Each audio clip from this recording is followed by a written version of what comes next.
Good evening, everybody. Well, at the moment, we're struggling for viewers a little bit. I think the sunshine's going to have a bit of an impact on that, Chris. Welcome to another episode of Britball with the Breens. Obviously, we were off last week. There was only 3 games, and it really wasn't worth doing the show for them. So we did a bit of an article about them, and that was kind of covered them. So, but again, we're back to normal this week. Lots of goings on, loads of games this week, loads of problems this week, and really a good slate of fixtures that will actually go ahead as well. So hopefully this will be a decent show. I've got decent plays of the week again. I've combined weeks from weeks 9 and 10. A really good game of the week. So we also have another special game that we played tomorrow that we'll mention. So Chris, how we doing? All right? Yeah, I'm doing all right. Living the dream. I haven't seen this pop up that it's on Facebook yet. That's why I'm looking down the way I keep looking for it popping up. Well, it won't pop up because I think what's happened is something's happened with Steve's Facebook. Right. So Okay. he posted the other day to say that it might not pop up on Facebook. So I don't know what's happening with that. That's probably why nobody's know it's actually going on. Fair enough. Try messaging Steve and see if you can load it up. So what we'll do is we've got a guest tonight. The guest tonight is an offensive lineman. Don't think we've ever had one on our show. So we'll basically get him on. His name's Jack Sharples. He's the center for the Lee Miners, who I'm sure a lot of you know have made a name for themselves this year, and kind of look like they're starting to build a decent squad and everything. So we're gonna have a word with him, see what he's thinking, and see if he's raring to go for the rest of the season. So we'll just add him in. Good evening, Jack. How are you? All right, Sean, mate. Yeah, mate, I'm fine. Are you all right? Yeah, not too bad. We're having problems. It says here that Facebook is not live streaming the live video, and I'm not sure why. It's just refusing to do it. So it's only doing it on YouTube and Twitch. So that's why it's only reading 6 at the top. But we'll sort it out as we go. So how do you find the season so far? How's the Lee Miners doing in terms of this year? So yeah, I mean this year, we're getting talked about for all good reasons, whereas last season we were getting talked about for all the wrong reasons. But yeah, this season it's really positive. We've got a great squad of players at the moment. The club's doing really well. It's we're forever improving. We're getting more experience, and yeah, the only way we can go really is higher. Like I say, I was chatting to you beforehand about like our goals for the season. Like I said, like I was saying to you, we didn't have any sort of goals of going to the playoffs or anything. We basically just had a goal of getting, one win would be great.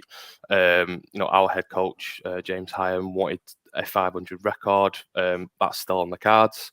But yeah, like getting our first win, everyone's just buzzing. We really enjoyed last Sunday. It was really good. Did you give your coach a bath? We did, yeah. He basically, he didn't know it was coming, which was great because you saw the way that he ran off on the video. But we planned ever since the team sort of started getting out there. We sort of said to there's a couple of players that decided that if we were going to get our first win, then we were going to dunk him in the Gatorade, which we did, which was great, and he loved it. Yeah, well, you know this, like last year, I don't know if you know that you guys have got a bit of a reputation for being a bit of a social club and liking a drink and all this. So I'm actually surprised to hear it was Gatorade. A beer over the top of the head would have been class as well. So yeah, I mean, I don't know how the players would have felt about having beer as their hydration for the game. I mean, we might have done well on it, but there was definitely a few bevs done on the coach on the way home. It was great. Yeah, I think they'd be more worried about the waste of the beer, would they? Exactly. Yeah. No. Honestly, no beer is wasted. Chris? I wonder if it's worth. I'm just sorry. I am listening. I appreciate it. Sounds like I'm being quite rude. When I click on the Facebook icon at the top, it's still saying like the go live button's still able to be pressed, but I didn't want to just press it midway through your conversation there. No, I've been pressing it, and it just says this current user cannot create a live video. So I don't know what's wrong with it. Doesn't matter anyway. We'll carry on as we go. I'm given the ban hammer then. Yeah, it looks like it. The other thing I was going to say is, so at the start of the season, like last season, obviously a weird year, but it probably gave you guys a chance to kind of experience what Division 2 might be like, and then build a squad from there, like get some social media out there and try, and then have a chance to recruit. I know that there was a big thing at the start of the season about some players from potential Manchester team coming over. Don't know how true that is or not. We've never really looked into it, but have you managed to gain players off the back of what you did last season? Yeah, definitely. I mean, when we lost that infamous game against Romans, 127-0, we got we got a mix of support for the time ahead, and also we got a lot of stick from existing teams and players about the future for the miners and whether this would have a lasting impact on us. It's funny because we had, after that game, literally the day after that, we had 3 messages in our inbox of players that wanted to join. So the recruitment, because I mean, to give a bit of context, I run the social media on the club, and I also was involved in the recruitment at the start of the club's existence. So I mean, it's really important recruiting to be able to gain players when you're losing games that much is we just attracted people that wanted to play, and we were in that position where we could give them that opportunity to play. I know that a couple of people that have joined us firstly went to Premier teams and Div 1 teams looking for games, but obviously their experience hindered that, and they just spent the season paying subs and sitting on the bench. Whereas with us, you pretty much, if you decent, you've got a bit about you. Even players that never played before, you've got a chance of playing that first team football and getting on the field. So, and our head coach as well, he's very much catered around the fact that he wants everyone to play and he wants everyone to touch the ball. Wants everyone to have that experience of being on the field. So now that we've started to do well, it sort of gives us an indication of who is our starters, who is going to be here for the long run. You've got players that are coming back from retirement just wanting to play another season. It's just a mix of everyone really at our club. Yeah, and one thing that's always interesting about it is, you're right, like there'll be players that just want to come and they know they'll get to play, and particularly for like this season. Like I think, like, I messaged you online and saying, like, this season you can afford to give everybody a game and get everybody into the swing of things, because like there's nothing to lose, Yeah. and then build a couple of years down the line, that might not be the case. Like you'll have a starting group and then a backup group and then so on and so forth, and you'll have people that maybe don't see the field as much, but that's because your club's developed. Yeah. So just now being able to get as many people in the field as possible, it's a huge thing for your club because it will attract people to it. Yeah. And no matter how you look at it, competition's competition. So a few players try to fight for the same place always makes a difference. I think Yeah. I think my point, if you don't mind me kind of jumping in, is there was so much talk about that scoreline, right? About that game against the Romans. But again, this is one of these things. I mean, with respect to yourselves, you should have never been playing the Chester Romans, right? I mean, and it wasn't just them as well. I mean, who else did you play? We played the Wolverines. The Wolverines. Yeah. They're 2 very good Division 1 teams as well, and it shouldn't have really happened. But at the same time, like I kind of it maybe sounds a bit wishy-washy, but I know a lot of people spoke about it, and some people were saying about, oh, it doesn't bode well for you guys, and some people were saying how shit it was of the Romans, and to be honest, I didn't agree with either of it. I kind of felt like it was with having been in a position as a new team before when we first started. That first game, that first couple of games, is always going to be really baptism by fire. But when that first games is like the Chester Romans, like. Yeah. It's just, it was, with respect to you guys, it was never going to go well, right? Oh, no, They're hanging definitely. 50, 60 points up this year in Division 1, Yeah. But similarly, like, I've seen a lot of people saying, the Romans should have taken their foot off the gas. And I'm like, well, I don't know what they were doing. I don't know if they were throwing 4 verts when they were up by 100 or what, but you know what I mean? But, and I think you always see these people that are so keen to turn around and say, but you learn from the experience. And I totally disagree with it. I don't think you could have learned much from that experience, except for, can you guys bounce? Like, do guys still want to come back afterwards? And those are you guys you want to build around. But as for learning in the game, I mean, there can't be much you take away from that, really. Like, yeah, I mean, honestly, football wise, we sort of learn how difficult it is to turn up to a game with low players.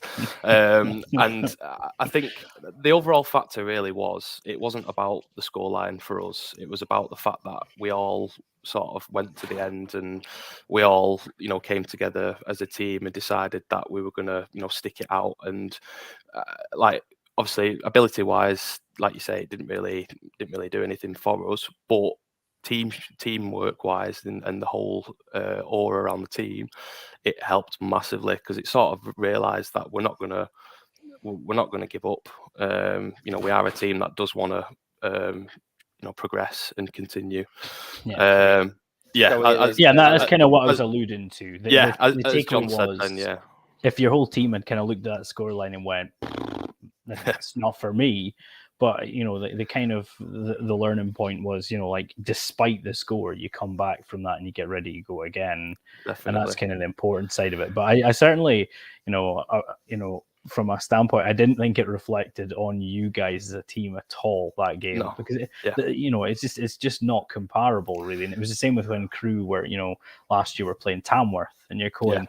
Yeah. If they get beat by 200 points, it's got nothing to do with Crew. No, definitely what I mean? not. So certainly. I think because that's what people obviously don't understand, is that obviously when they look at their phones after the day, they only see the scoreline. People that were actually there and were watching the game, tell a different story. But yeah, when I look back and think how much the team has changed to where we are now, it's a hell of a difference, in terms of our ability, and also where the club is. We've got, like I was talking about, the team, and the fact that we've got really good numbers now. I mean, part of that is obviously to do with the part of the Manchester Bees coming over. They fitted in really well with our club. We don't refer to them as Bees; they are minors. They are minors players now, and they have been since day one that they turned up to the club. So it's just that they've managed to come in and really give a boost to the squad. But even the existing players that were there before, and they're probably 5-10 times better than they were last season. I mean, myself included, like technique wise and stuff like that. So we're still learning. Like me personally, I've only been playing the sport 2-3 years. But it's really good to see how we've improved and where we are now, as opposed to where we were last season. Yeah, and that's the biggest part of it, is it? It's like that's the biggest thing. And you said, like, players will progress quickly, especially if they've never played before. 1 year of playbook under them, and then a bit of maybe gym work or speed work or something, and that little change can be a huge thing on the field. Like, I'll tell you, when I started playing, I was only about just under 10 stone. So, like, and every hit hurt, whether it was me hitting somebody or somebody hitting me. Yeah. Every hit hurt, but I was quite a good technician. So then for the off season next year, piled on like maybe 7-8 kilos for that next year, and the technique was still there, but then the size was a bit different. I mean, you end up working your way up. So like I end up playing at like 100 kilos, and it's so strange because it's not something you when you start playing, it's not something you think about or make that much of a difference, but it's huge. No, That it little is. bit of work you put in. But I sent some. I got sent some highlights from your head coach. So you clearly got some players. Yeah. You clearly got some players there. Your QB's not half decent with his legs and stuff like that, and your running backs class. Yeah. Oh, look who this is. Don't mind me. Yeah, we'll say nothing. Someone just popped into the chat. I was going to ask as well, and you're going to think this is an odd question, but bearing in mind I've done articles on uniforms and that. What color is your team's jerseys? Because I can't figure it out. I'm colorblind in my defense. Is it yellow or is it like a lime green? It's supposed to be gold, but we well, like, you know, we always take the piss. You know, I think it's piss yellow. It's you know, we're supposed to be obviously the miners. We took our sort of inspiration from that. But yeah, the home kit is supposed to be gold, along with obviously the gold lids, and then we've got the purple away kit. And you know, we're playing black pants, but my favourite is the away kit. You know, I like a bit of purple. It does look really well. Really, LSU, really good. purple and gold, my favourite LSU. Yeah. It's just I seen it and I was like, oh, it looks quite smart, but I could never figure out what color it was meant to be. But that's maybe more on my eyes than anything else. Yeah, Tom's just saying here, YouTube, it feels weird. It does feel weird. Yeah, we're sorry, we're having problems with Facebook. I don't know. I was curious when we came in. It was like, you have like 3 viewers. I was like, I know we're not the most popular show in the world, but normally we are up in the 30s, 40s when we start. So yeah, that was a bit of a shock to the system. I was like, what's going on? Something's not right.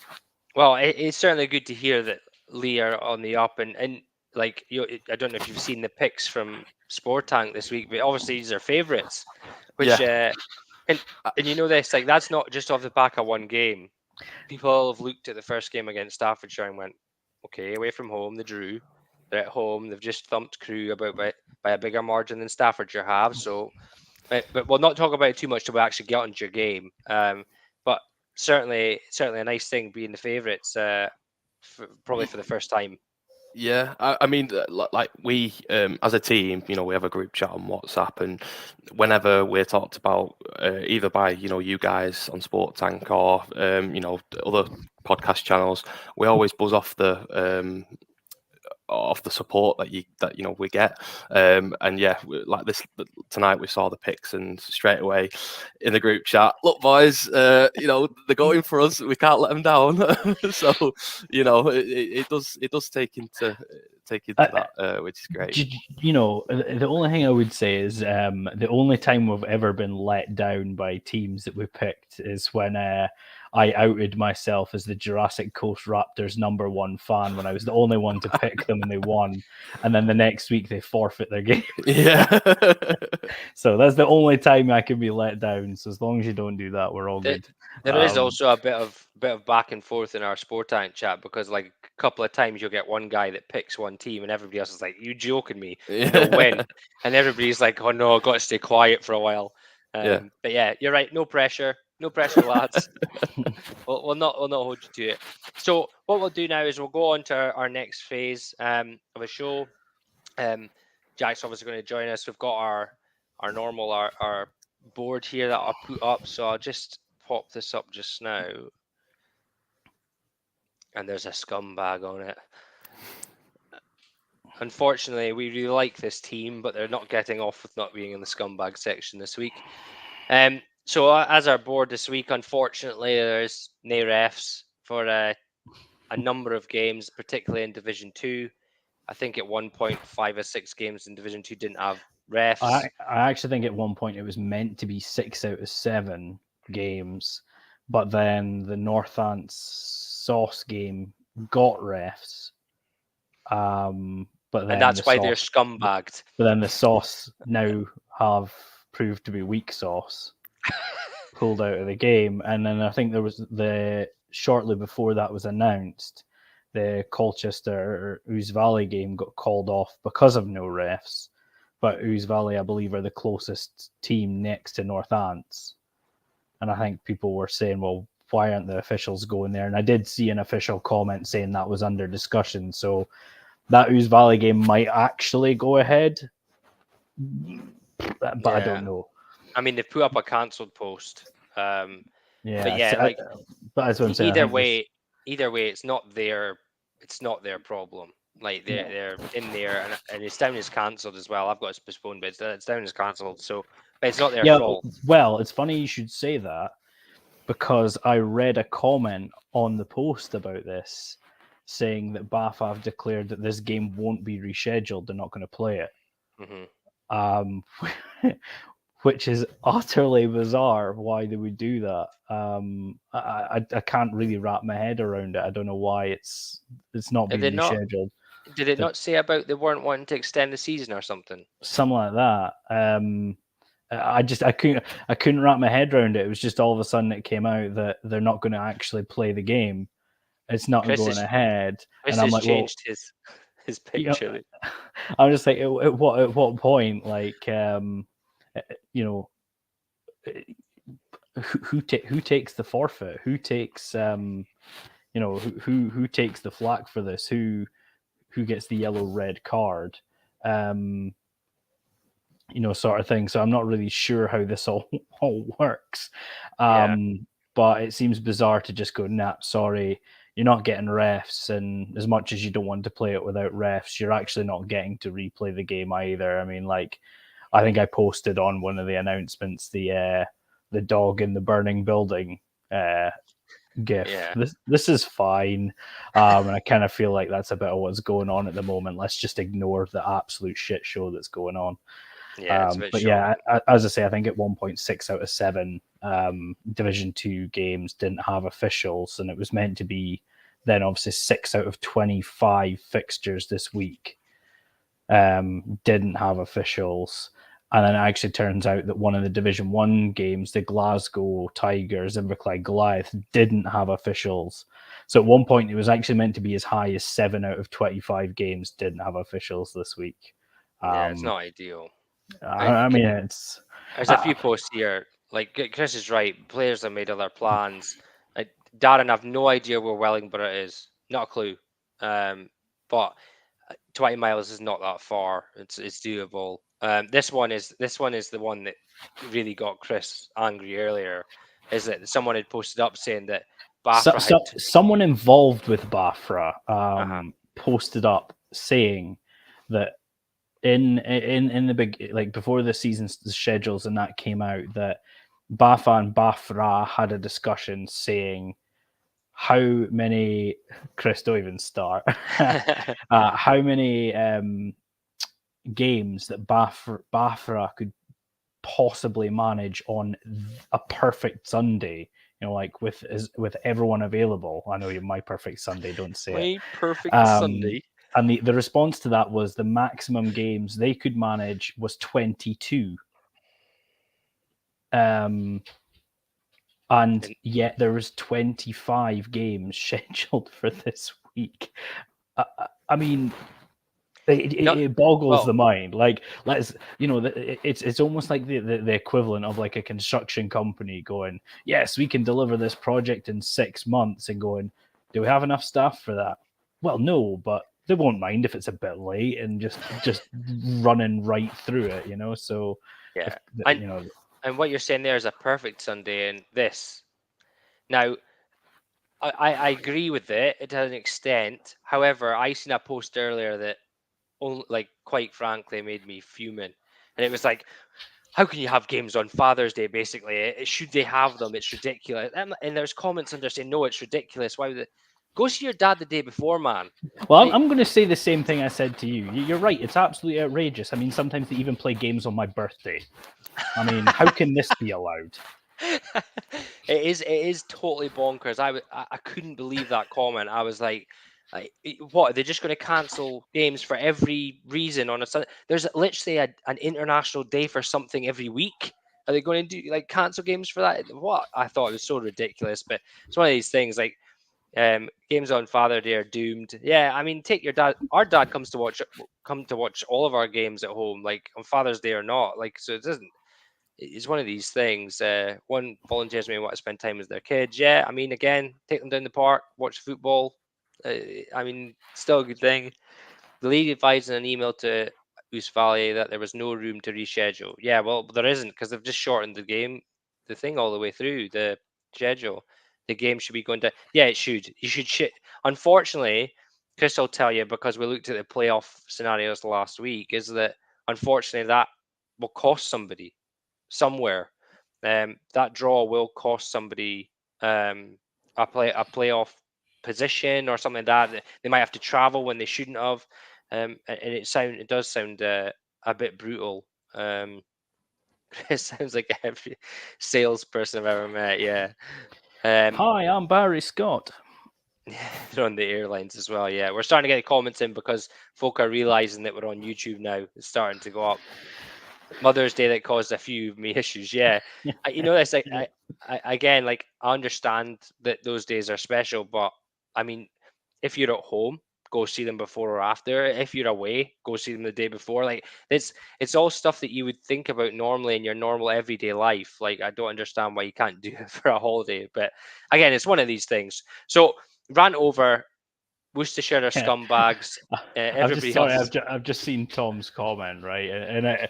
Yeah, I mean, could you imagine? Let's just start picking random weeks that have certain events on, and just go. Well, we can't have games that weekend. We can't have games that weekend. Like let's, in that point, when are we allowed to play games? But it's my pals. My pals got a night out that weekend, so let's not play any games across the league then either. Well, one thing, Chris, that we know is there was a team in Scotland that wouldn't play when the Old Firm were on. Yeah, because basically Glasgow goes into shutdown. So if you don't know what the Old Firm is, Celtic Rangers, soccer ball. But honestly, they used to not play if they were playing. It was absolutely crazy. Just a few more comments for going to play of the week here. Chris, pictures or it didn't happen. Simple as that. It's unthinkable, yeah. So, play of the week this week. Obviously, I've put 9-10. I was going to put 9 3/4, but I thought I better not.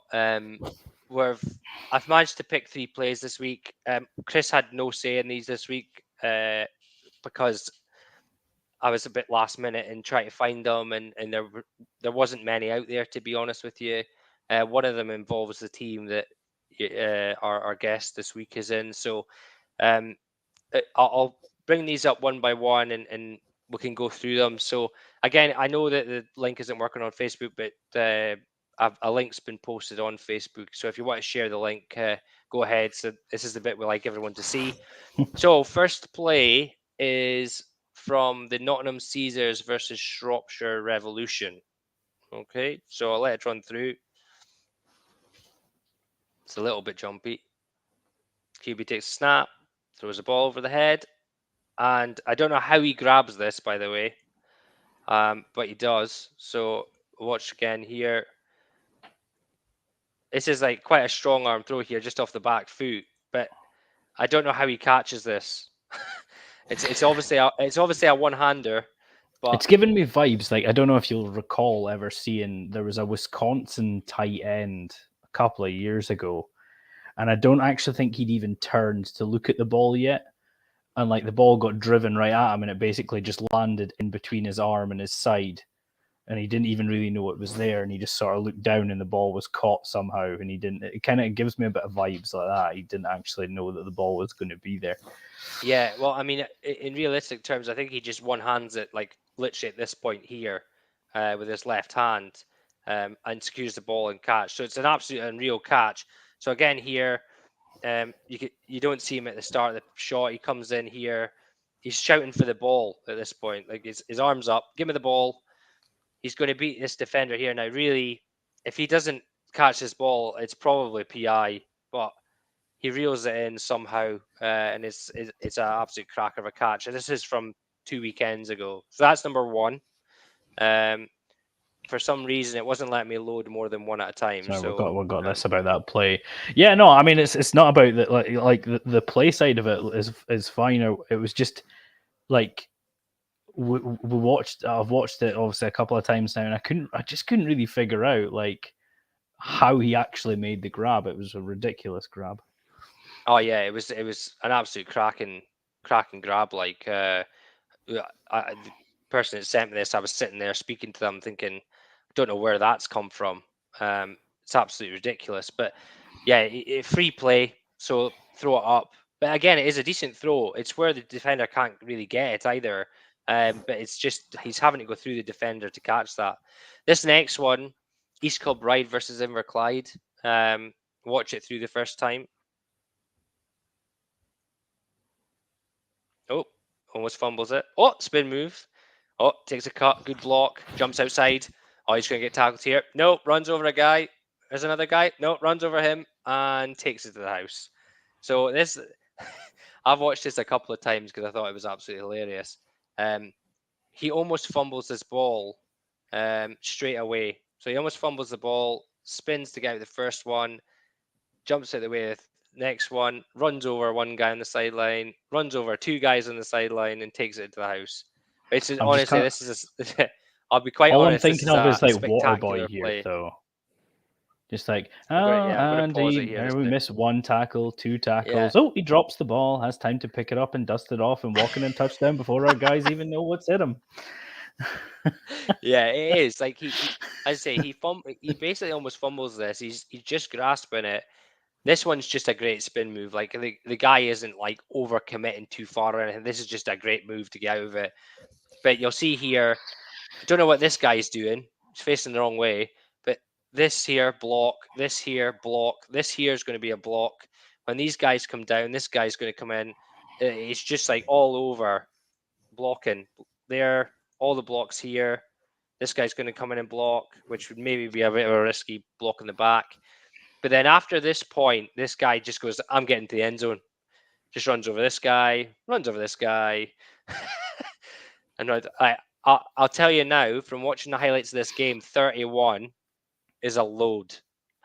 He scored a couple of touchdowns, and they weren't the wee ones either. So that's the second one. That's East Kilbride's touchdown. The last one comes from the Lee Miners. You guys had a few this week. I'm shutting it down here. Wait a minute. I'm having Mayor here. You guys had a good few this week. Chances. The quality's a bit iffy, but you'll see here the QB takes a snap, hands it off, running back jumps to the right, finds the sideline, breaks a tackle, breaks another tackle, finds the sideline, and is off to the races. Now, I think I actually have seen this again, one, and I think one thing I quite enjoyed about it was the sideline were never quite sure how far this was going to go, because he sort of gets past one, it's like, wait, yeah, as he takes off to the end zone. I was quite enjoying that. It was just like you weren't quite sure when to celebrate. It was good. I loved it. Yeah, this is like the third one of that Dan. We call him DC, but Dan Campbell. He scored 3 touchdowns.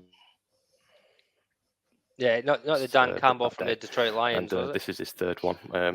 And I wish, honestly, but yeah, he's got some wheels on him. I mean, just to watch from players. I mean, I was the same. I was like, he's going to be tackled, and when he kept going, it was like, oh, I need to keep going. So yeah, it was a really good touchdown, and yeah, like you say, we're just glad that he didn't get tackled. Well, here's what's interesting as well is that the blocking's really good. So if you watch the blocking, particularly the wide receiver, right? Yeah. If you watch the blocking, this guy down here comes down and he looks like he's going to make a good block, right? So this guy looks like he's going to make a good block. This guy's actually going to do really well to get out of it to then get smashed by the secondary blocker. Mm-hmm. Boom. Yeah. So now you've got one blocker here, one lead blocker, and this guy's out on the edge. Now this guy's destroys this lad. Mm-hmm. All the way down the field. The next guy tries to make a tackle and falls over. And then once he's got the sideline, guy doesn't take the right angle, and it's end of story. So it's a really good play all round. Like I've said to teams before when they're sending in plays that Chris's dog. I've said to teams before when they're sending in plays, obviously it's great to have like a huge touchdown throw over the top that's just a single man coverage and it's an easy throw and an easy catch. And that, don't get me wrong, it's brilliant to do them. But when we look through the plays of the week, we like to dissect everything. So you can see that all those plays have a bit more to them than just simply a guy scoring a touchdown. It's all of them have a bit of blocking, all of them have a bit of like a guy doing something special. So it's good to see see these plays come in every week, and it gives us a chance to look through. So apparently we are now live on Facebook. Yeah, we are now live on Facebook. Woohoo! So which play, because you're the guest and you can choose your own team, which play would you like to choose as your play of the week? I mean, I do like the was it the second one, the East Kilbride game play, just because of the amount of people that were at the second level, and everyone loves a pancake as well. But yeah, I can't knock my running back. He needs to have the recognition for them 3 touchdowns. So yeah, I'm going to choose my team. Yeah, he's got some wheels. Chris, who are you choosing? Yeah, I mean, just yeah, just I enjoyed the catch. I think it was one of those you're like, wow, like again, watch it a few times, still can't figure out. You know, I kind of love the play from Lee across the board. I think what tips the scales for the Pirates run for me is kind of everything that happens well, and then he gets to the sideline, and it is that clear. Just there is nothing going to stand between me and the end zone, and he just bodies 2 people before, you know, just on his way in. And I think that was an incredible effort just to kind of absolutely like truck straight over the top of not 1 but 2 of them before he gets in the end zone. So yeah, that one for me. Yeah, and unfortunately for Lee, I'm going to have to agree. Honestly, I got sent loads from Lee, and there was another. I think it's the same. There was another huge running play, and there was one from your QB, which was really good as well.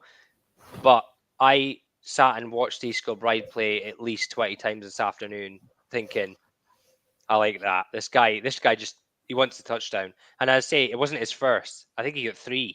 So it wasn't like I've scored twice. It's fine. He's like literally going once he's in that space, and after almost making a mistake at the start, he just doesn't want to let anybody stop him. So I'm going to have to side with him as well.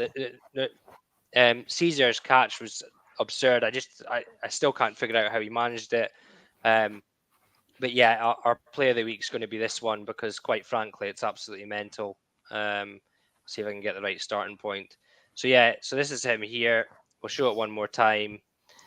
Here, watch him almost. We're going to keep saying it. Watch him almost fumble. 31. Spin move. Great blocking. Good move. Gets the outside, and then it's just all running back here. Nah, having none of that. Having none of that in the end zone. So don't know who this is. It doesn't actually say. But 31 for East Kilbride Pirates. You'll be our play of the week because that's an absolute cracker. I'll watch that some more later as well, I think. So great job there. So on to our game of the week. Now our game of the week is a bit different. Now I can tell you now there was a bit of hoo-ha about what was going to be game of the week because obviously there's a huge thing at stake between East Kilbride Pirates and Northumberland. But it's not as big as what's at stake here. So and we'll explain. So obviously the Jack, our dad was the centre for Team Scotland, so he's giving you some love for playing the best position in offense. I agree. Yeah. So this game is massive because it's a top of the division clash, but obviously now because Division 2 only has 1 team going to the playoffs in each division, it's made even bigger here. It's also like from my point of view, you can tell me otherwise, but they're very close to each other. Teams, they're not far away from each other, in terms of logistics, driving distance and stuff. So it's a huge game. But I also believe that some of the staff on this team used to be the staff on this team, so that obviously adds a little bit more spice to this. So, Chris, would you like to go first? Would you like to take a guess at what we're looking at here? Yeah, I mean, as I say, both these teams are undefeated, and we've spoken at length about how the COVID season for Lincolnshire was an absolute disaster, but maybe guys just stepped away for a year or whatever, but they've come back and they've been on a bit of a mission since. The Alphas had their sort of rookie season almost last year in the COVID season. They played pretty well. I believe they beat the Bombers, but then the Bombers beat them, if I remember correctly. And they've both come into this year and both look really strong. I'm going to go with the Alphas, and the simple reason for that is because I wanted to see how the Bombers did against Humber. Now, we know Humber have made a step up. Humber are really improving, but we kind of said, if Lincolnshire were back to their best, they would probably have way too much for Humber, and the game finished 8-0. And I don't know if that was because guys were missing or what, but I think for me it's going to give the Alphas the edge. I think the Alphas just carry the edge on this one. I am expecting it to be close, but yeah, I'm back in Scunthorpe, especially if they're playing in their icy whites. Yeah, first of all, so yeah, congratulations, Greg. You're our player of the week. Good job.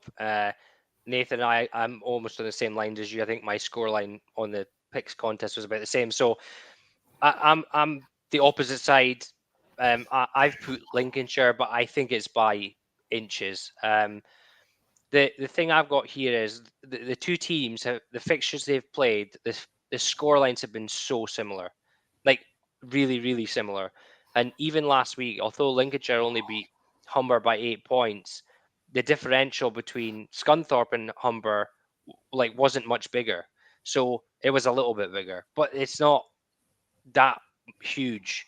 I think Lincolnshire being at home, they're obviously come back from last season where we don't know what happened to them. Last season they just didn't look like they were bothered. This season they've come in, they're undefeated at this point. They're coming up against a team that a lot of people think are a rookie team that's come in and is just able to just be that next level team, kind of like Inverclyde were, and kind of like Northants look like they are as well. A lot of people think this team will go really far this year, not just down the line.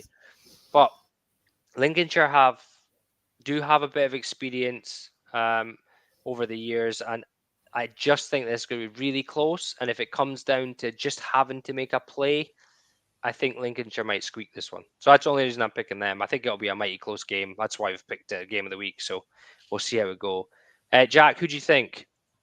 Well, I mean, like you say, it's going to be a close game. I mean, first versus second. I mean, Lincolnshire, like you say, they do have a game in hand, so that might help them later on in the season.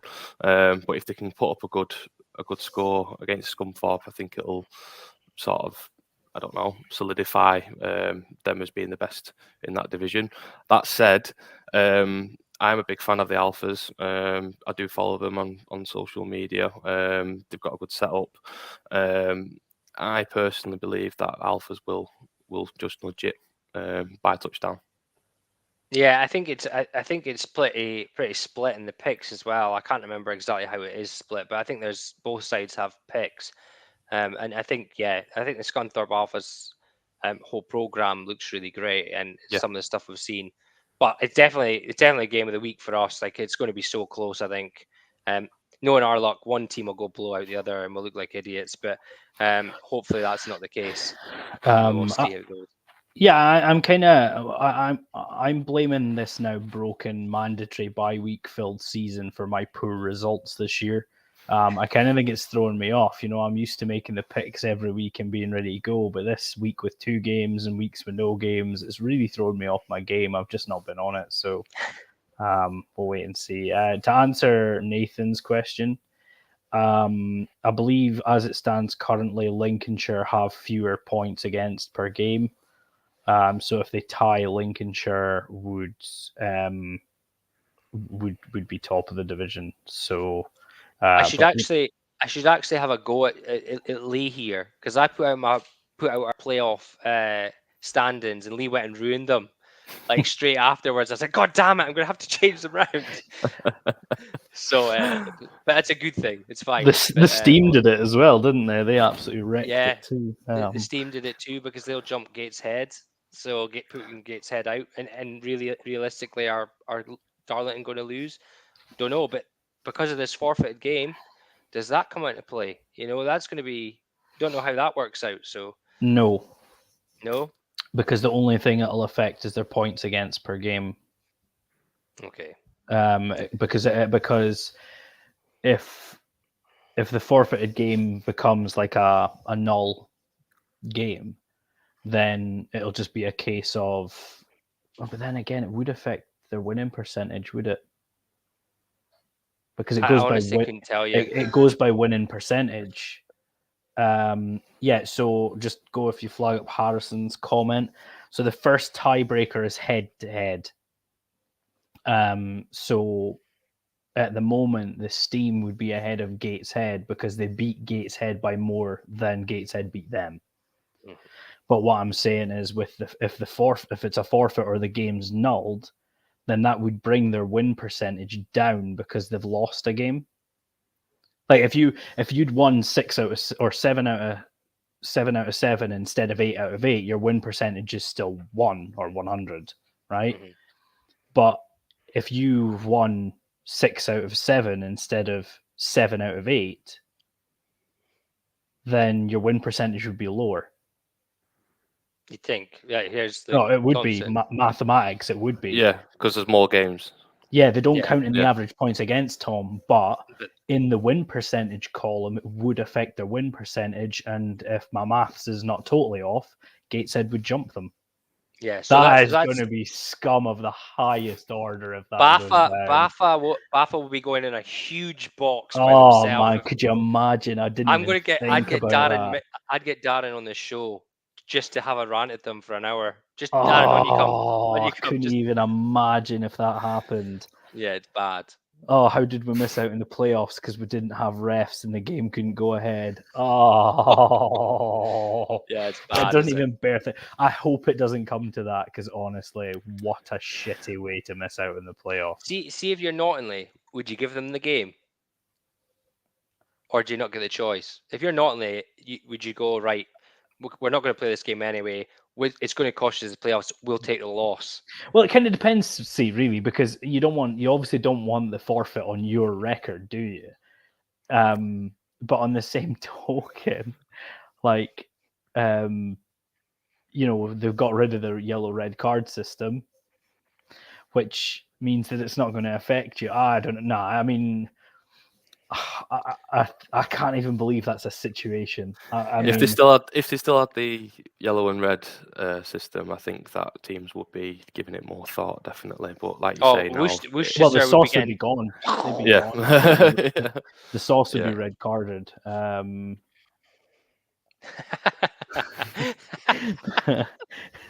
Yeah. No, but the thing is, Chris, is we've actually suggested since day one they should bring it back, so that's never happening ever again. Yeah, we've suggested it, so it's like a no. Oh man, I mean, I actually had never given any thought to that. I cannot believe that could be a situation. Actually, like, what the hell? I think we could call it this. That's the Popple-Hoff of the week. Oh God! I mean, I'm surprised he's not been on it saying, actually, you know what I mean? Oh no. Yeah, totally agree. Yeah, it's a shocker. I'd be angry by proxy for this team if that if that situation occurs. Oh, dude, that can't happen. That cannot happen. Let's hope it doesn't. So let's hope one of them loses another game so it doesn't come to that. Oh yeah. No. No, we'll hope that doesn't happen. We'll go into our games this week. So, like, good to see the reaction. Yeah, I'd honestly be on the phone to Darren. Like, can you come on and just rant for an hour just so we can have a laugh? First game for this week is the Dan Smith Memorial game. So this is getting played tomorrow. Obviously Tamworth lost one of their members of coaching staff during COVID.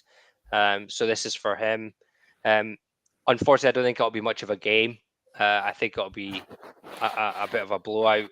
Tamworth coming riding high off of a really good win against Manchester 2 weeks ago, and really Samuel are struggling, and there's only going to be higher emotions at this game. So if anything, Tamworth are probably going to come out like even tougher, at least in the first half, and then probably try and get all their boys on to kind of honor Dan as you go through a very loved guy in Britball. So, but Tamworth win this one easy, right? There's no real decision to be made here, Chris. No, I mean, I think especially like they were going to win this one easily anyway. I know the Sandwell Steelers are just trying to make small wins for themselves, but I think Tamworth's offense has now got going, and that's a scary thought.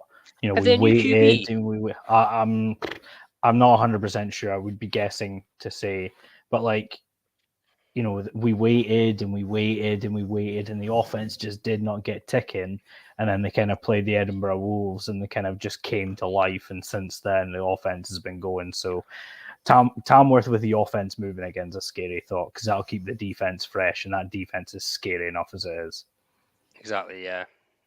What do you think, Jack? Well, yeah, I mean, it's going to be Tamworth all over, but yeah, I do feel for Samuel at the minute. Sort of reminds me of our season last year, you know, just completely being trounced every game. But hopefully they can take something from this season, and you know, use it to get better like we have. Yeah, that's all you can do, and yeah, that's saying they graduated their youth QB. So I've seen pictures and I thought that's not who they usually have. So he must be good. But yeah, easy one to select there. Next one should be a relatively easy one again. Chris, what you thinking? Yeah, back in the Stallions for me.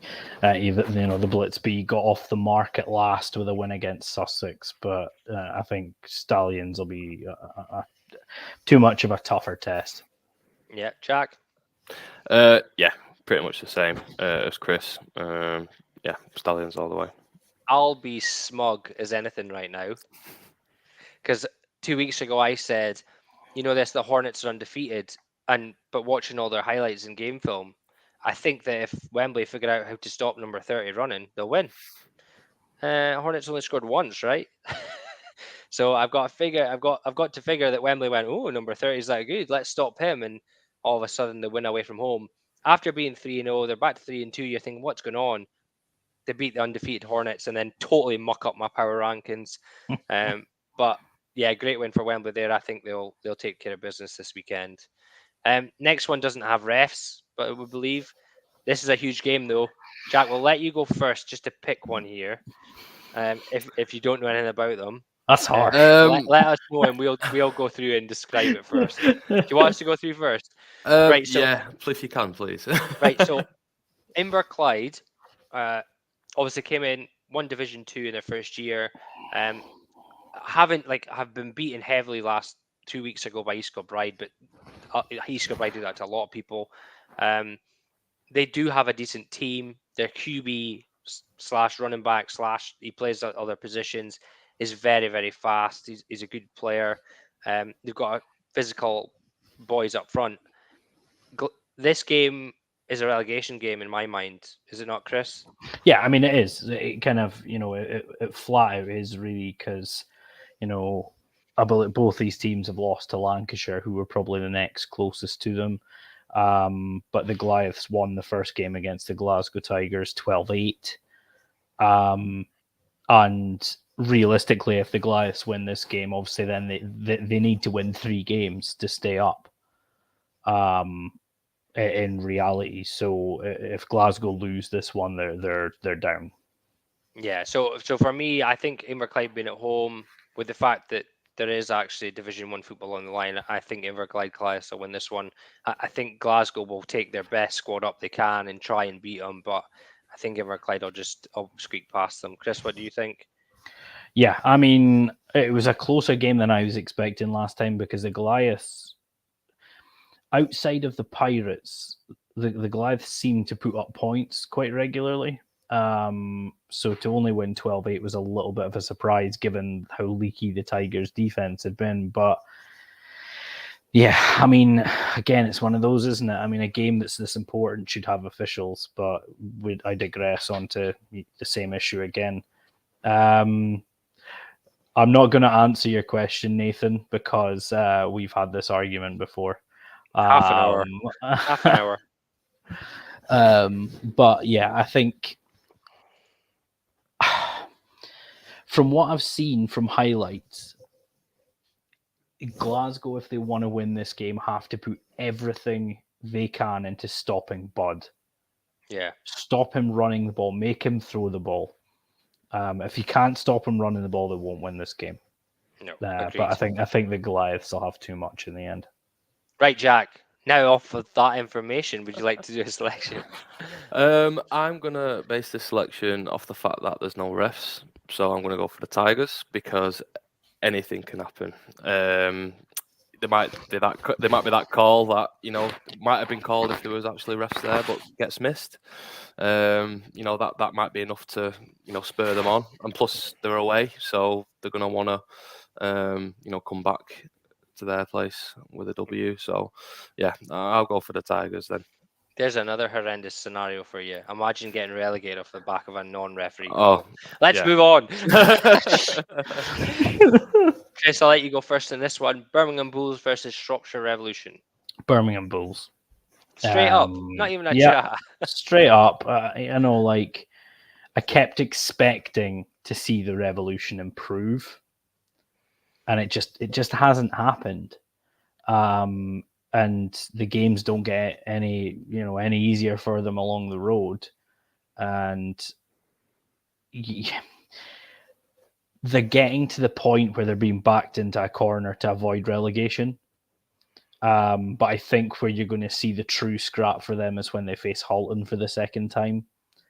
And I think they maybe realise that that's their best shout. But the Bulls will kind of be spurred on. They're an aggressive team.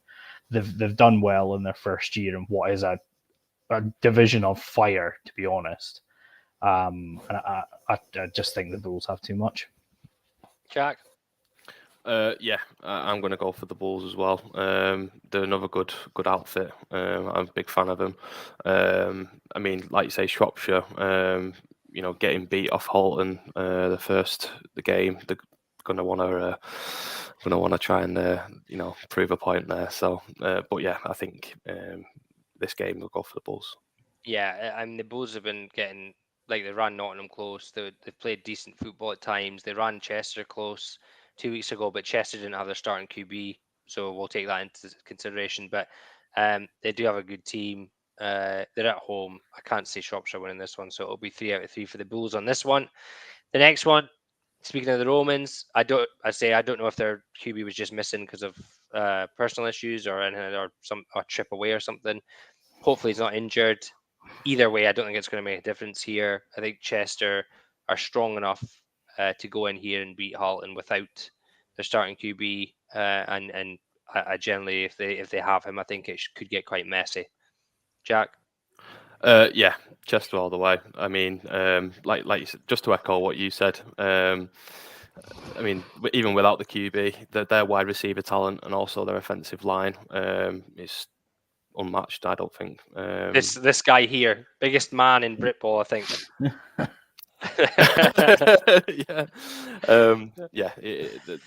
Their whole line is just massive. So I'm going to go for Chester.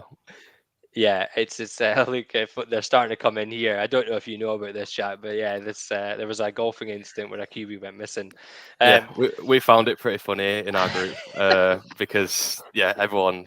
I mean, for a start, it was golf, which is bad in itself. But yeah.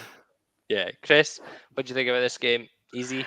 Yeah, I mean, I was going to make a really bad joke and say that if Chester had been missing their quarterback last week, then he's obviously a big miss. I don't know if you've ever seen the Chester Romans quarterback, have you? I don't think he's the starter anymore. Yeah, he is. Is he? Yeah, because I I've thought it seen a was another post about boy. him reaching 100 touchdown passes. Are we Oh, talking right. about? Are we talking about Byron? Yeah. Yeah. Yeah, Massive. Where was he, 6'10"? Yes, he can run as well, like not just throw it. So he's very scary to. Yeah. Well, So I won't know because I'm not on defense, but yeah, he's very very scary. But no, I think the thing is the Spartans. I've got huge admiration for them because they chose to stay in Division 1 and try and fight it out, and they've really fought tooth and nail. But there's too much talent on the Chester team, and I think the Spartans have to be looking at other games rather than this one. And that's not to say they won't turn up to play. I don't mean that, but they have to be looking at it thinking, of all the games to try and maybe sneak that second win, this probably isn't it. Also, I've got to be honest, I'm not a fan of their new grey unis. I'm just not a fan of them. Yeah. I don't know what it is about them, and I'm sure I'll get some stick from them for that. But I absolutely admire the team. I love what they've done this year. It's not going to be enough to help them win this week. Not a fan of their grey unis. Yeah. The next one's it should be slightly interesting, this one, purely because Bristol are a different class in that division. Like, they're clearly miles above everybody else. Somerset look like they're second, Cornwall third, but Somerset have to travel. So that probably means that Cornwall are going to have, you'd like to think, their full squad ready. They're at home. They'll want to try and beat Somerset to kind of put themselves as second in the division. And then if things happen and Bristol get promoted at the end of the season, then they're then saying, "Oh, well, look, we're the second best team in this division. We'll go do that next year." But I'm still going to pick Somerset. I think Somerset will squeak this one. I think they are the second best team in that division at the moment, and it should be close. No refs in this one either, so that's another thing here. We know. Yeah, Chris, who you picking? Yeah. I mean, that's not to you, Russell. Let's just assume that there's no refs at games. It's probably safer at this point. Somerset, as Nathan's pointed out, have already beat Cornwall. They look like the better team out of the two of them.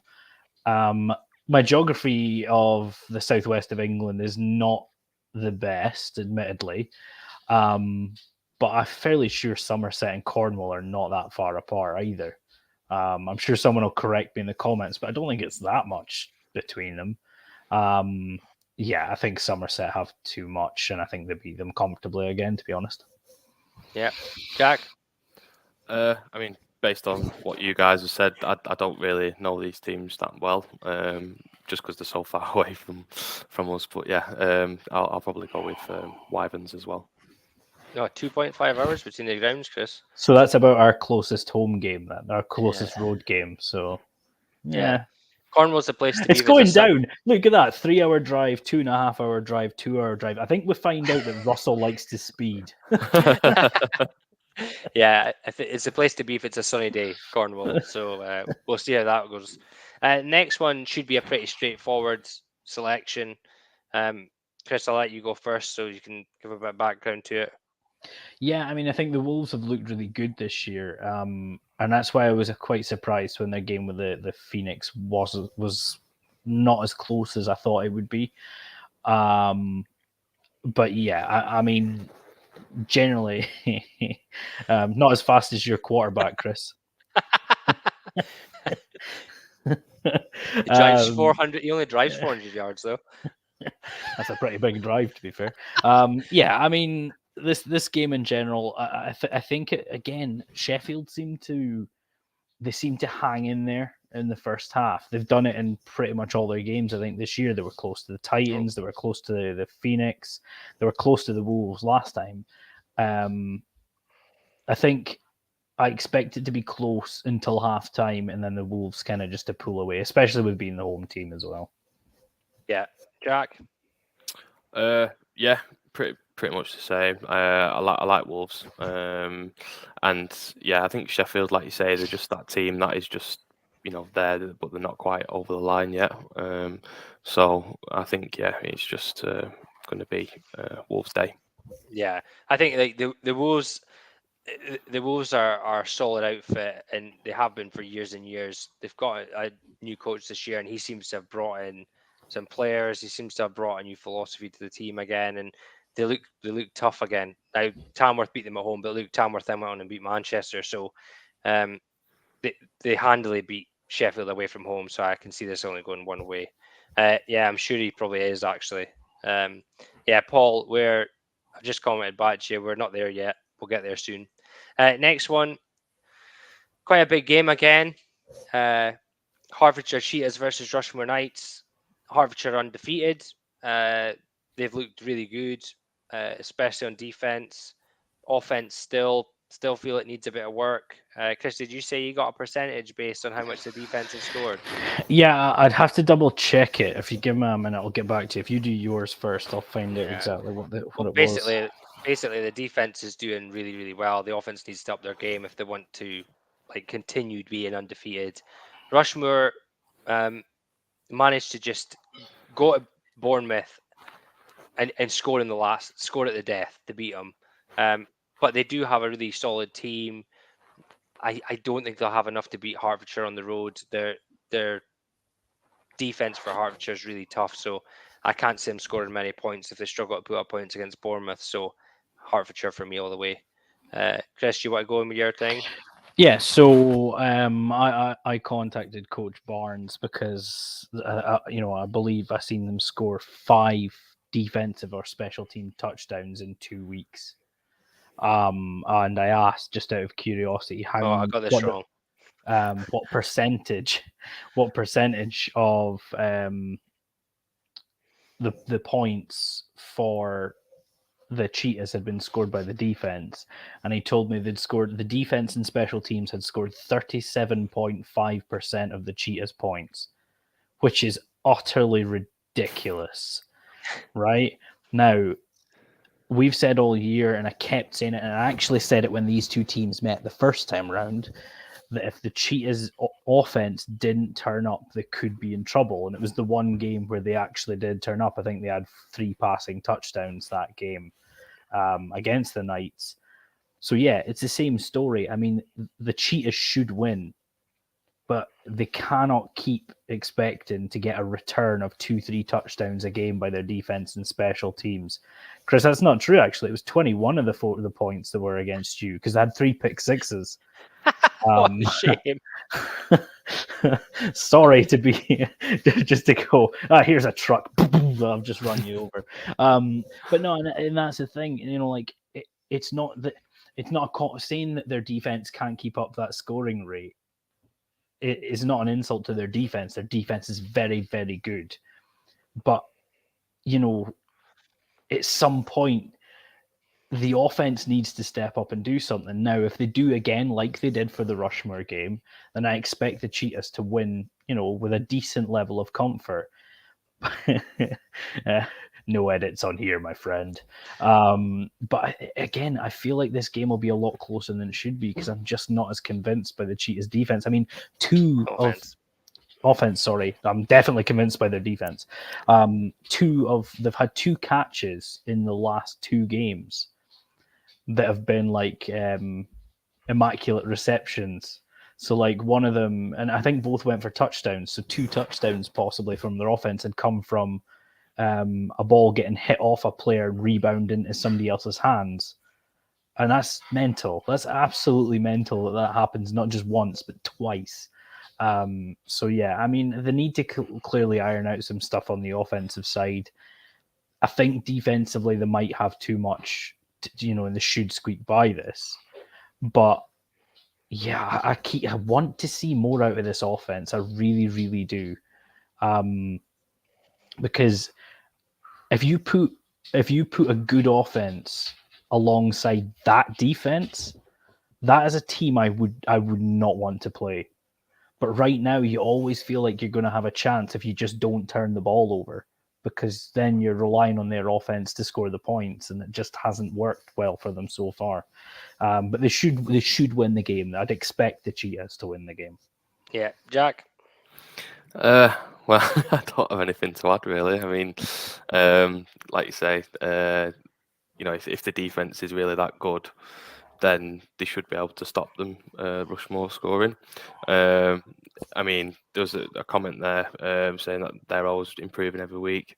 If that's the case, then they might well get a touchdown or two on the offense. There's all possibilities. So, I'm going to go for Cheetahs on this. Yeah, I'll apologise to Bournemouth. Sorry, Rushmore scored 3 and then Bournemouth scored in the last minute, the last couple of minutes to beat him 7-3. My bad. Someone says here, Rushmore's running back is a baller. He gets rolling. Rushmore hard to stop. Well, yeah, again, like it's any given Sunday and all that, is it that good? No, it is that good. He's saying the defense. Yeah, it is that good. Yeah. Next one here: Kent Exiles versus Bristol Aztecs. Not going to be close. Don't think. It's gone out of my mind now. Solent beat the Kent Exiles pretty handily. Bristol beat Solent fairly handily. So by that logic, it's Bristol all the way. Jack. Yeah, Bristol are a very good team. So yeah, I'm going to go for them. Chris. Aztecs are the second best team in that division. Yeah. Bristol win comfortably. Easy. Next one's massive game. Huge. Is this the only draw of the season so far? Is it not, Chris? I think it is. I don't want to get Poppelhoffed here, but I think it's the only tie we've had. No. Oxford Saints. Oh yes, so they did. The Oxford Saints have tied. Got there before Chris could correct me. Yeah, or Poppelhoff. Yeah. So what we've said to Jack is normal. He doesn't have to say anything, so we'll see if he does. Chris, what did you think for this game? I think, Chris, are you on the wind up with me here? Because I thought you drew with South Wales. Drew.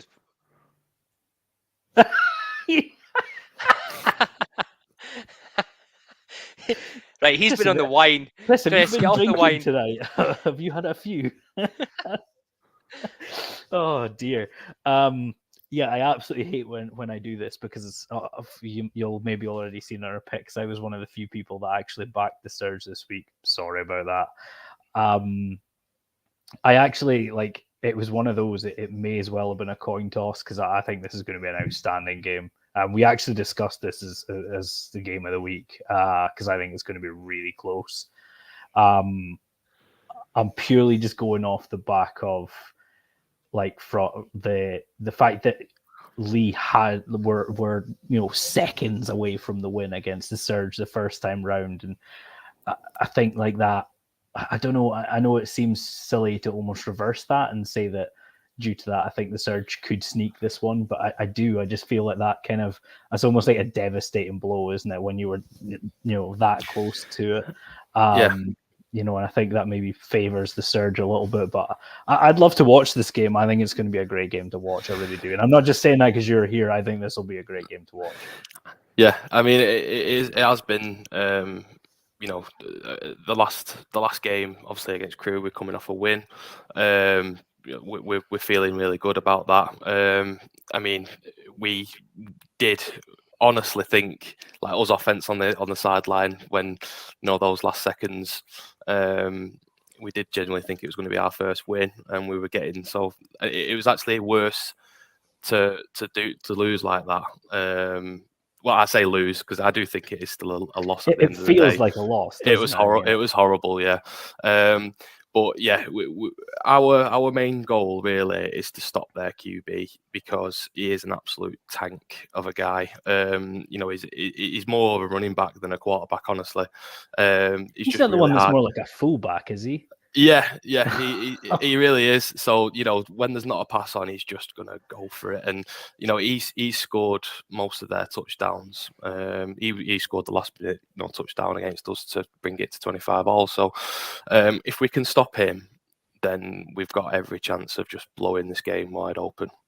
Well, I said to you at the start that I might have something for you, and that I believe that Staffordshire have lost their best receiver to another team. Mm. So All right, okay. he might not have a choice to pass. He might be one of the whole game. Yeah. So yeah, like I've picked Lee this week because if you look at the draw in the first game, Lee were away, and then the results against Crew, you guys have had a more impressive win recently. So I've gone for Lee miners here. So good game. You're favoured in the Sport Tank poll, so go out and do it for the Sport Tank Crew. My bad. Well, we'll try not to let you down. Don't worry. The next game, in my mind, like I still think one team here is the strongest in Division One, but Nottingham have three good QBs, like three decent QBs that would start probably most places in Division One football. They have big numbers. They have some really good players. So you just never know. They're at home. If they are really up for it and get up early, then you never know. The only problem I have with it is the few times that Leicester have been poking the bear this year, they've come out and absolutely thumped folk afterwards. So for my mind, I think it's Leicester's to lose. I think Leicester will win this one. But if Nottingham run them close, they'll be smelling blood in the water for them the next time they play. Chris? Yeah, I think this is one of those. Nottingham are a very good football team. I love the way they do things. They are strong. I just think, unfortunately for them, Leicester are a very, very, very good football team. And it's one of those, like, I feel like the Falcons are close, if not almost Prem ready again. And I think that's maybe the difference with this. I think, I'm sure someone from one of the many teams that can't stand Leicester will say, but look what happened the last time they went up or whatever. But I think the Falcons just have too much. And I think that makes the difference, even with it being in Nottingham. Yeah. Jack? Yeah, I think these two teams, I keep up with both of them. They're probably one of the best, or if not the best two Div 1 teams in the country. So it's really hard to pick. Leicester obviously got that really good win over the Romans, which really surprised myself because we know how good Romans are. But again, Nottingham put up a good points against them as well. I think they scored 60 points on them as well. So I genuinely think Caesars are going to win this instead of Falcons. I know a few people that think that Caesars are going to win this, but it'd certainly be an interesting game. Next one here is Oxford Saints versus Bournemouth Bobcats. Did the Bournemouth a bad a couple of minutes ago. Chris, do you want to go first with this one? I'm just double checking who I picked so I don't make a total arse of myself and pick the opposite team this time around because I think I did. Yeah, I'm backing the Saints. I think, Bournemouth have looked decent at times. I think they've been a bit choppy. Like they got, you look at the Rushmore game and they won the game, which, you don't care how you win as long as you win, right? But hey, that's not true. That was Sean.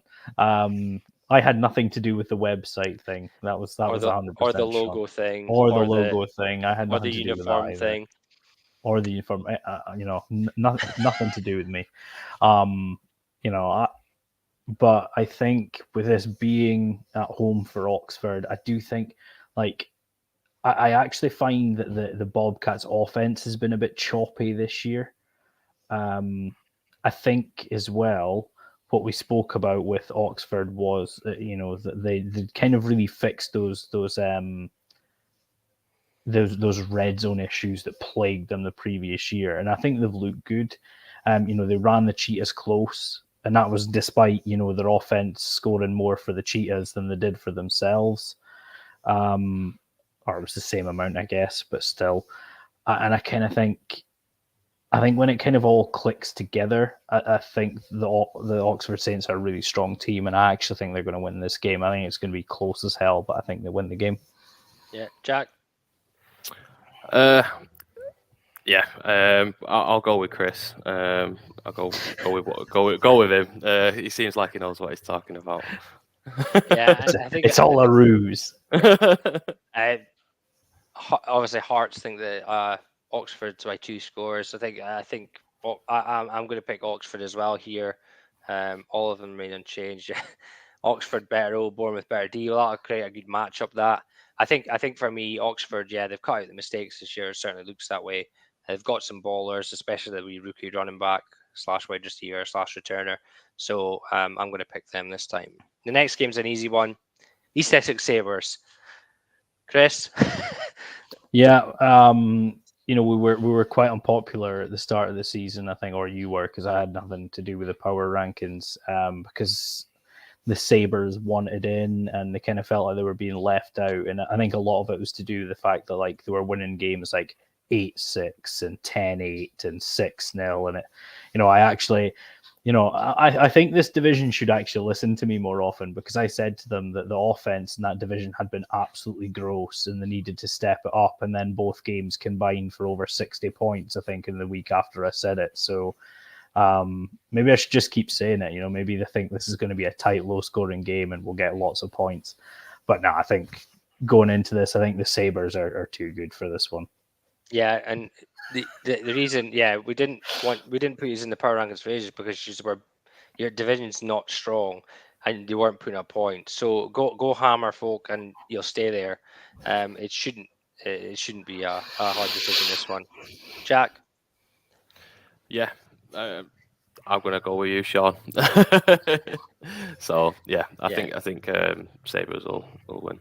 It's the Pumas, the squadron. South Wales Squadron, Warriors sorry. versus Portsmouth Dreadnoughts. Again, South Wales Warriors have looked decent this season. I know that they had a fair bit of dislike a couple of years ago, but they've done well this season. They ran Hertfordshire very close. They pummeled Oxford, and they've had some decent results. I think they are a tough team, and I think at home, I don't think Portsmouth will beat them. Jack. I don't really know much about these two teams, but yeah, from what you're saying, it sounds like the Warriors have got it pretty much locked on. So yeah, go for them. Chris. Yeah, I mean, South Wales have done some good stuff this year. I'm not looking too much into the Oxford score because that was Golfgate, and it kind of just seemed to have a bit of an impact on them. Portsmouth look like they're really struggling this year. They kind of do look like favourites to go down. And I know in the Gridiron Hub, Sportank.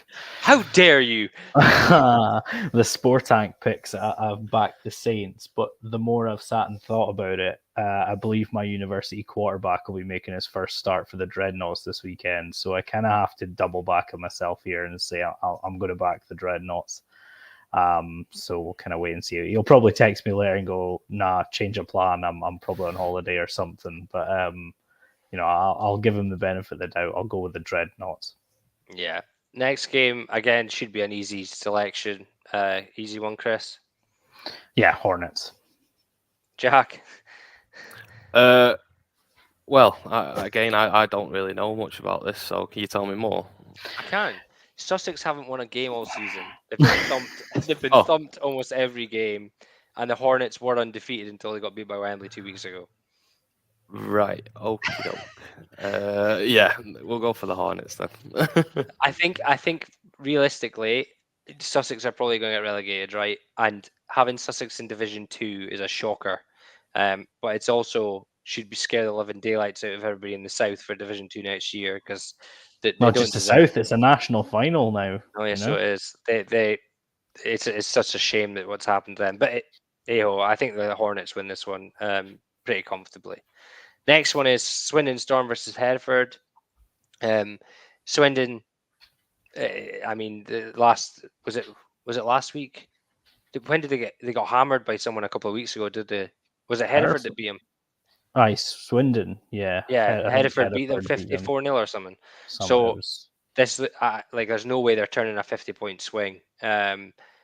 So Hereford ran Northants close this year. I think they are like looking to kind of make the same kind of gains as Northants have over their first few years. So I think Hereford win this one comfortably. Chris? Yeah, I mean, the Storms turned into more of a drizzle this year than anything else, to be honest. But the Stampede have looked good, despite the fact their unis are utterly horrific, by the way. If I redid my bottom 5, they would 100% be on it. I don't know if you've seen it. It's like that off pink with like the black shoulder bits and a little bit of like gold. Oh God, it's horrendous. But yeah, I mean, as far as the footballs go, they've looked decent. They're the second best team in that division, and they'll prove it quite comfortably this week. Yeah, Jack. Got to go for Hereford then, based on what you guys have said. So yeah, Good no choice. complaints. Yeah. Yeah. The next one shouldn't be a hard one either. However, the Rams are coming off of a loss, a loss to Northumberland. I watched the highlights again this week, and realistically, it wasn't like it was a pretty good scoreline for Northumberland, but it was close. It was a close game. The Rams were away from home, but they've got like a mountain to climb now because they'll have to beat Northumberland by more than points than they did at the next game, unless obviously they knock off East Kilbride. But for me, Lancashire score plenty of points at times, but their defense is leaky, and I think Yorkshire absolutely hammer them. Chris? Yeah, I mean, the Rams' offense has kind of stuttered a little bit. I know they scored a ton of points against the Goliaths a couple of weeks back, but I don't know what it is. I mean, they just didn't look themselves for the most of the game against the Goliaths. They really struggled against the Vikings, and we know the Vikings' defense is strong, but I don't know. It just doesn't feel as efficient. But the flip side to that is that they're going to be playing a Lancashire Wolverines team that is like a Swiss cheese on the defensive side, and certainly an easy way to get yourself back into the swing of scoring points is to kind of carve that up. Yeah, I mean, there's going to be a ton of points in this game again because Lancashire will still put up points.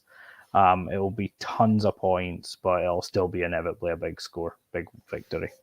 Yeah, Jack. Yeah, I mean, I really like the Wolverines. I mean, they've obviously got a special place in my heart. But yeah, based on the last game as well, that what was played and the scoreline for this game, I'm going to go Rams. Yeah. Next one here is a biggie. It is a massive game. A big rematch. So last time these two teams played, East Kilbride won 17-14 away from home. Northumberland since have definitely gotten stronger. They've went out, they beat the Rams comfortably at home in the end. But East Kilbride's offense came out last week and went, you know what, Inverclyde, we're going to hammer you. We're going to make ourselves feel good. And they are at home, so they'll have the home support, and they always have a good home support. Biggest thing here is that if East Kilbride, like in the first game, got out to a lead, and then in the second half, Vikings came back at them. So if the Vikings go out in a lead, this is a totally different game. But I think I'm still going to side with East Kilbride. Again, it could be a 17-14 win. I think it'll be very close, but East Kilbride for me. Chris? Yeah, I mean, the Vikings seem to have made improvements, but certainly the Pirates have looked very, very strong. They seem to have been getting a bit stronger themselves. My issue, as you kind of rightly raised, is that this game's going to come down to the halftime scoreline. If the Vikings are ahead going into halftime, I struggle to see where the Pirates win it.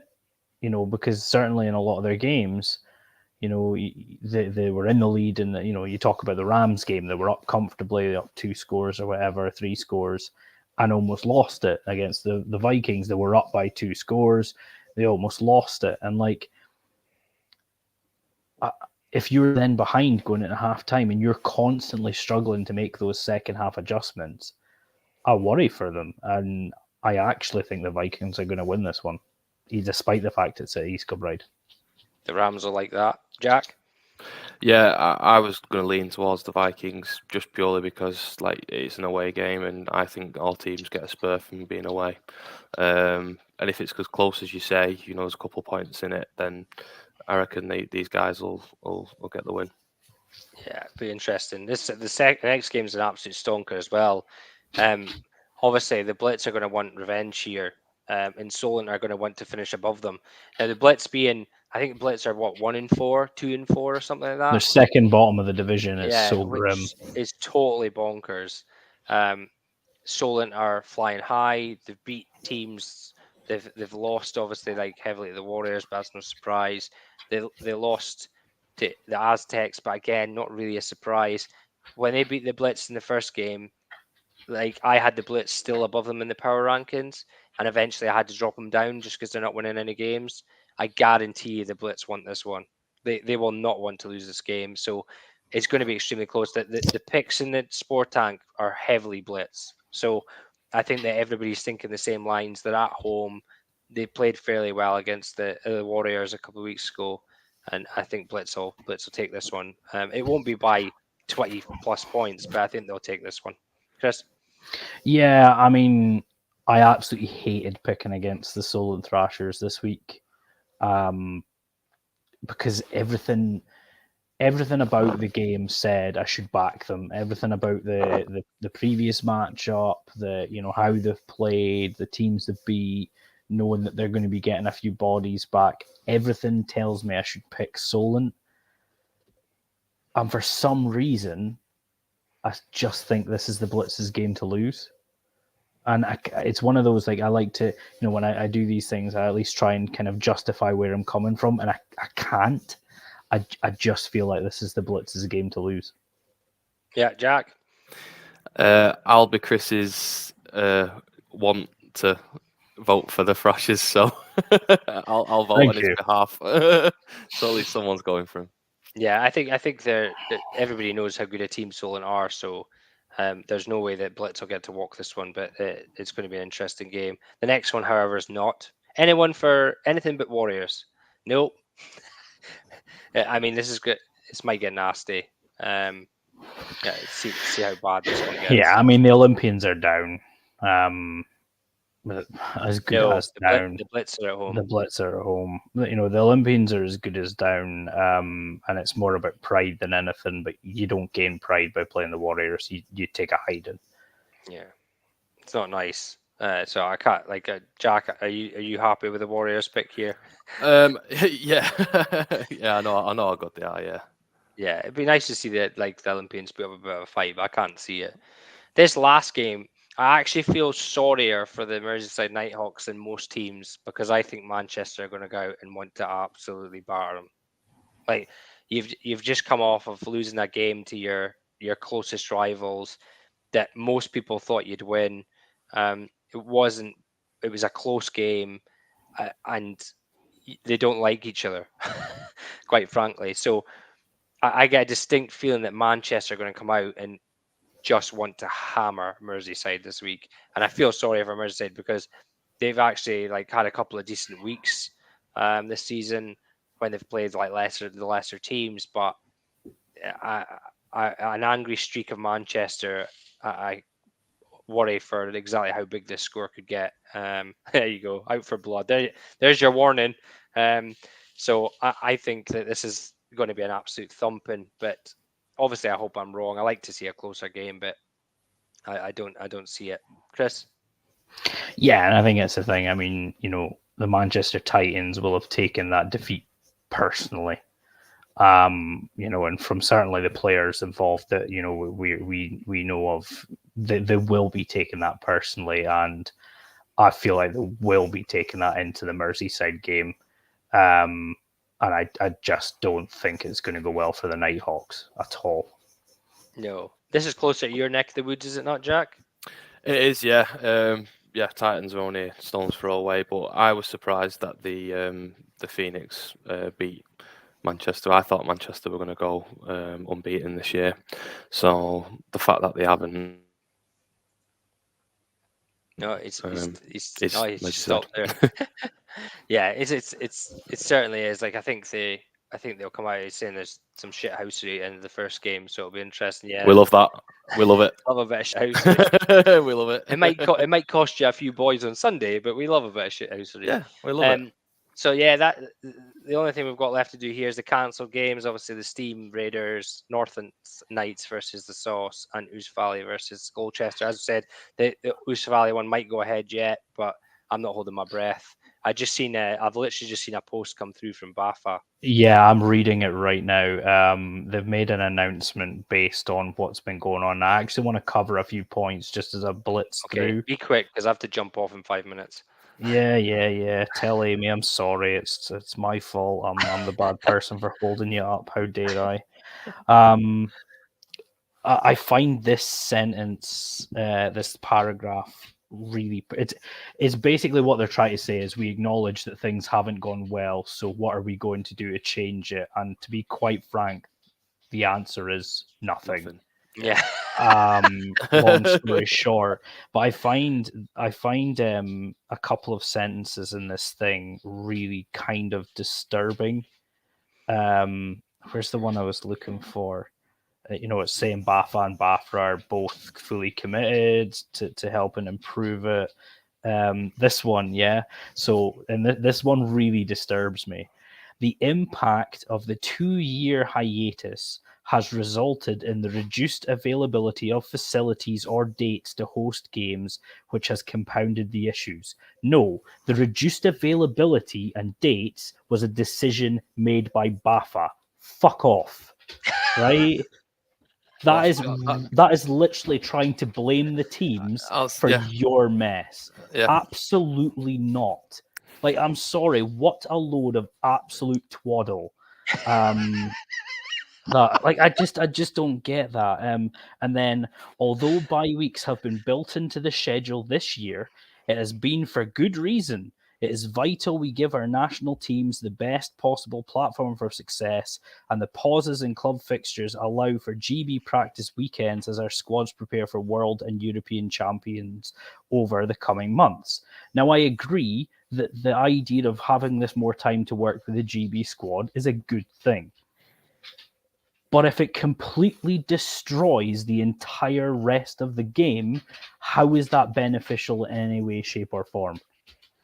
And plus, Div 2 teams are the ones that are, mostly affected. And how many players from Div 2 play for GB? So it gets better though. The bye weeks also provided a cushion to reschedule postponed games as a means of minimizing fixture congestion. Here's an idea. Put the fixtures on the bye week in the first place, then you wouldn't be rescheduling them because of fixture congestion. I mean, pay me 50 grand a year and I'll do the job. Like, seriously, you know what I mean? Like, I find this sort, it's so disturbing because it just seems to, to say that the teams are the ones to blame for this. What are we going to do? We're working on a long-term strategy. I don't give a shit what you want to do in 10 years' time, Pete. I want to know what you're going to fix for 2023. I don't need your long-term strategy. We need an answer now. I don't get it. It just, none of this makes any sense. Like, it is a very political statement that's come out. And, Pete Ackerley will also be holding a town hall meeting at this year's BAFCA convention. I'll give him one thing. He's a very brave man. Because that is not going to go well. Yeah, I'd bring protection.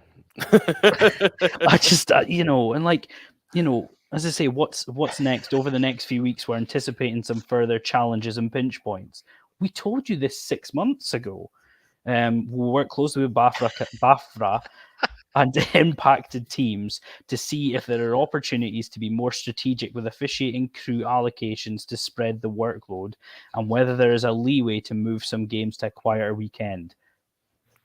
You wouldn't need quieter weekends if every weekend was a quieter weekend because you weren't taking weekends away. If you're going to make a statement, don't piss everybody off. make a statement accepting your wrongdoing. All this does is going, well, it's not our fault. I mean, what we did, it was justifiable. We have good reasons. Your facilities aren't available. Yes, because you're giving us less time to have our goddamn facilities available. This is absolute nonsense. I mean, how they thought this was acceptable to put out. I want the government. See if I give an idea and the governing body use it. I'm not going to be coming on here and going, well, I told them to do that. It was a great idea. Because if it helps our sport run better, that is all I care about. This is garbage. This is utter garbage, blaming everyone but themselves. I mean, did Boris write this? Like, at this point, you know what I mean? I mean, I don't get it at all. It's just absolute madness. I can't. I can't. And okay, yeah, I've only read snips out of it, but it's just mental. I mean, I didn't expect to see that, and I've kind of just read it, and we've learned a number of valuable lessons that we will lead to improvements going forward, and then proceeded to say they're changing nothing. Yeah. Right, Div 2 teams. If you haven't yet, and you're now pissed off, message Steve Rains, right? That's all I'm saying, right? Division 2 teams in particular, I know it's affected some Division 1, but Steve's from a Prem team and he's leading this. So, like, get in touch with him, because that's, like, I've just reading that statement, it's a load of shit. Like, it's really bad. I can't believe they've actually come out with that crap. We don't have a second innings. We don't. That's the problem. Like, we can't just do that. And I think Chris is right. Like, it's really, like, I'm really Like, I do involved in a team. apologize because I know people want to think you that I'm don't. just on. No, I want to apologize because I know people think I might just be coming on here and just baff bashing. But I want this sport to get better, right? I want to do everything I can to help this sport become better. And I've done. I trained to be an official before I ruptured my ACL. I've played. I'm coaching. I do media. I do this stuff like this to try and give teams coverage and stuff. And it just boils my piss when the governing body are the ones that don't care, and I just can't get it. Like, do you know what it reminds me of, Chris? You know when you used to have, you come in and you have an offensive line, and Jack, you may be able to say this as well, and you have an offensive line, and you always want your players to take responsibility, and you have an offensive line, and you go a play, and 4 guys come through and smash the running back in the backfield, and you go, whose men were that? And all the offensive line go, I had my man.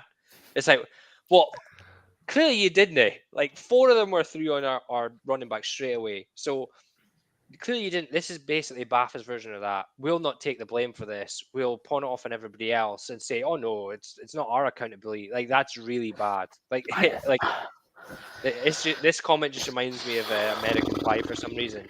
Bash away, Jim. Bash the thing away. is like, when I say these things, I don't want Baffa to be bad. I want Baffa to be good. I want things to run well. I want our game to be great.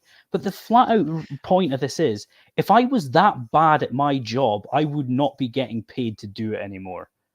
It's as simple as that. This one here is funny. Like, but don't worry, GB squad that will no doubt get thumped by Germany, Austria, Finland, every team they play. So, but we want the national team to be successful. And with respect, the women's national team has been successful for years now, right? Yeah. We want the national team to be successful, but it feels like this whole setup has been catered to one coach in particular.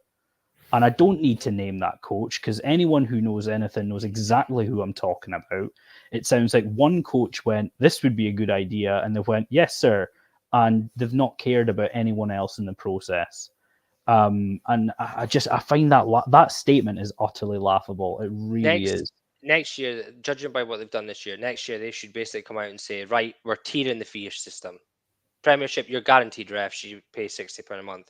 Division 1, you might have them, you pay £50 a month. Division 2, you'll never have them, so pay £30 a month. And I think if they made that clear, everyone would be like, fair enough. But the fact that they've made a shit decision and it's caused this much of a mess, and then they've come out and went, well, the teams didn't have availability. Bugger off. Your Like, facilities weren't available. Rubbish. yeah. Oh, people want to spend more time with their families. Yeah, I do, which means not having to organize games on weekends that I was never meant to be playing on because we had to move games. Like the whole lot of that. I mean, somebody's literally commented on it saying, as long as you've learned your lesson. If you read the statement, They haven't learned their lesson. they haven't learned anything.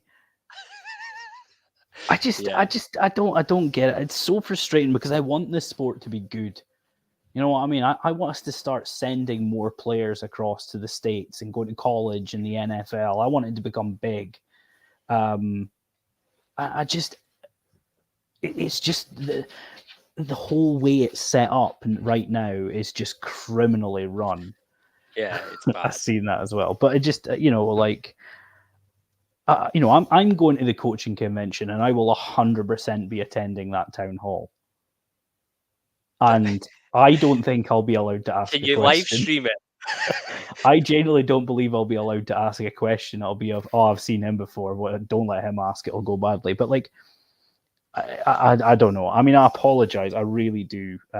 But I'm that passionate about our sport. I'm that passionate about our game, and that's a joke. It's an absolute joke. Don't apologize to these guys. Apologize to my missus who will be knocking on my door and not let me do this again. I'll apologize the next time I see her. So what's that? Christmas this year? If you don't give her a birthday gift, then yes. I'm still waiting for you to come out first, Right. The last thing we've got here is Game Day Live. Again, there's loads of games on tomorrow. It might just go onto YouTube, so be aware of it because it depends if they actually get the Facebook issue sorted. Like we got it on now, but it. Yeah, we've got it sorted now, but it might not work tomorrow. So if they are Game Day Live, hashtag your results in, and let the lads go through it. It's supposed to be a great weekend of weather, so. Go down to a game if you're wanting to go and watch a local game. Go and pick up a game. Send in the scores. Give us some clips from the game while you're there. Absolutely get involved. It'd be great to see more of what's going on around the country. Would be, yeah. So all we've got left to do just now is say thank you very much for coming on, Jack. It's been good to have you. Yeah. Oh no, I've enjoyed it. It's really good. Nice to find out a bit about Lee and that as well. And we'll hope the rest of your season goes well. Obviously, go beat the Surge on Sunday, help out the Sport Tank picks, and if you ever want to come on again, we'll happily have you. Awesome. Thank you, so guys. Thanks very much. Thanks for watching, everybody. Thank you. We'll catch you again next week.